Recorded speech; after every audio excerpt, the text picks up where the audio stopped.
Everybody just take a deep breath. What a game that was. I swear, the Vikings fan base has been put through more ups and downs over the last 3 years than I think any fan base could imagine. So everybody take a deep breath, hit that subscribe button. I'm going to join this little Vikings support group where you can talk to each other, talk about our feelings. Hit that subscribe button. Vikings, another crazy Week 3 victory.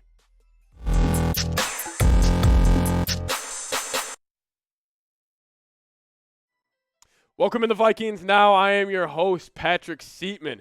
Crazy game, crazy Week 3 victory versus the Lions. I'm going to be diving into the injury report regarding Dalvin Cook, also giving you guys my notes and takeaways from this game because I have a lot I want to get into and a lot around some key kind of players and position groups about this team. But first, we got to start off with Dalvin Cook.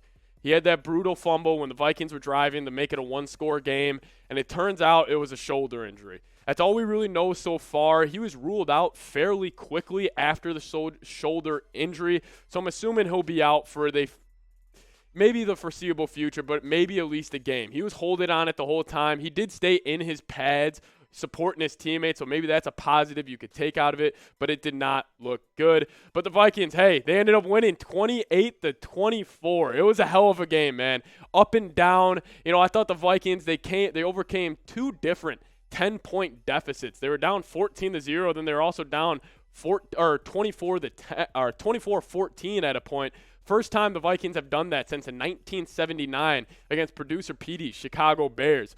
Fun fact for you guys, but Jared Goff, we'll get into him a little bit later. I thought he looked good. Then Amon-Ra St. Brown, the Lions star receiver, he looked good. And then Kirk Cousins. That's where I want to start this. Kirk Cousins, 24-41, 260 yards and 2 touchdowns. Let's start with him. Kirk, he plays like Kirk. Today, it was just an embodiment of who Kirk Cousins is for this Minnesota Vikings team. I thought he was just okay in certain spots, and then other spots I thought he left me kind of scratching my head a little bit where I'm like, is this a rookie or is this a 11-year veteran in the NFL? His stats at the end of the game, 24-41, 260 yards, and 2 touchdowns. He delivered that strike to KJ Osborne on the game-winning touchdown, which was fantastic. To come out of that game with the victory and Kirk finishing the game the way he did leave a ton of positives for me. But the number one takeaway, I understand Kirk Cousins isn't the most mobile quarterback, but come on, man. Every single time a team so far this year has blitzed the Vikings, and it may be a guy, yes, I'm not saying every quarterback in the NFL handles the blitz well, but Kirk Cousins, every single time a man came running wide open at him, it's just that back foot, throw it up or either throw it away. He has no ability to make anybody miss, and just overall this whole offense against the blitz has really struggled. And it's very shocking to me because with the amount of weapons this Vikings team has, to have them struggle against the blitz as much as they do, it's kind of a concern for me. I mean, the separation wasn't great at all. I'll get into that later on. But overall, I thought Kirk, he played all right. He really made up for that performance and really kind of put the game away like he did with that game-winning touchdown. But I want you guys to answer this question down below. Grade Kirk Cousins' performance versus the Lions. A, B, C, D, or F. I'm probably sitting around the B-plus range. I understand, if the Vikings didn't come back and win and he didn't have that touchdown, I'd be probably sitting at a C, the C-minus range. But he did have a couple huge throws on that fourth quarter drive. So shout out to Kirk, kind of embodiment of who he was. Some plays, he's looking great when it plays on script and on time, and then when there's blitzing in his face, he really struggles. Now my second takeaway is defense has issues. The defense struggled really, really hard. I mean, the defense really struggled in the first half against the Lions.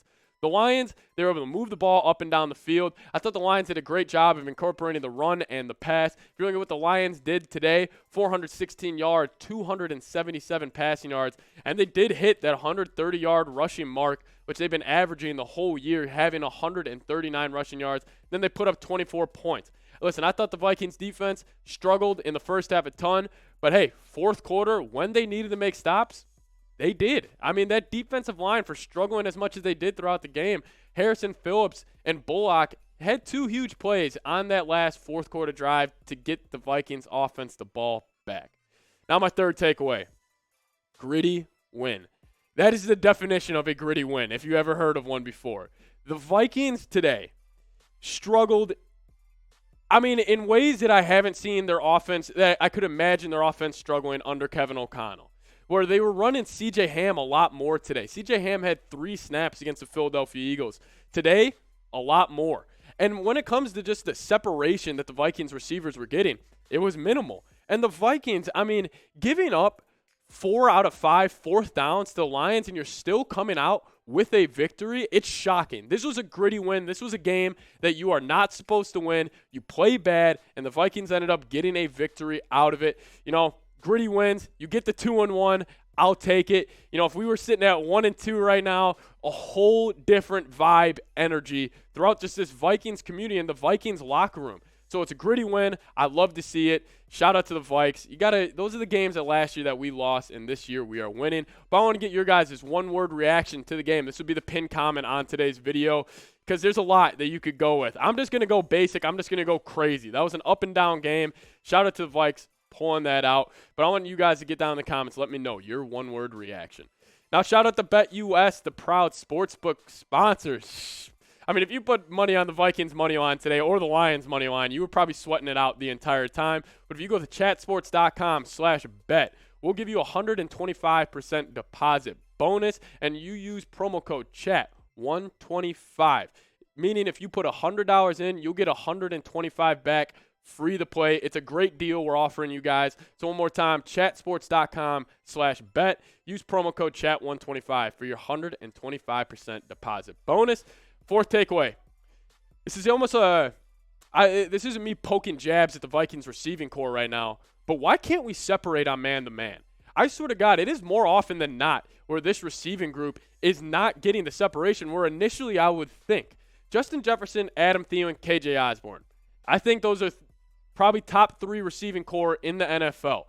But I just feel like today, consistently throughout the game, we weren't able to get separation because when the Lions were able to blitz, and this is also going back to last week against the Eagles, when teams are able to blitz against the Vikings, it should be quick read. You go to your hot route, which is a hot route in the NFL is like, all right, if you notice the blitz is coming, the hot receiver is the guy you throw the ball out quickly to. Kirk, I swear to God, it's been like 4 third downs in back-to-back games where the Vikings just have not been able to get separation. Irv Smith struggled with separation today, and even Justin Jefferson against Darius Slay, and then Jeff Okudah, he struggled getting separation. So it's something that just keep your eyes on is how the Vikings receivers are able to get separation against man-to-man. I want you guys to get down in the comments, though, Madden style. How'd you grade the Vikings today? Scale it 1 through 100. Vikings overall in Madden right now after today, I'd probably give them an 84, 85. You know, you are coming out with that victory, but you do struggle most of the game. And, you know, like I was saying earlier, it's just a gritty win. So go down in the comments and grade the Vikings' performance versus the Lions. Now, my final note.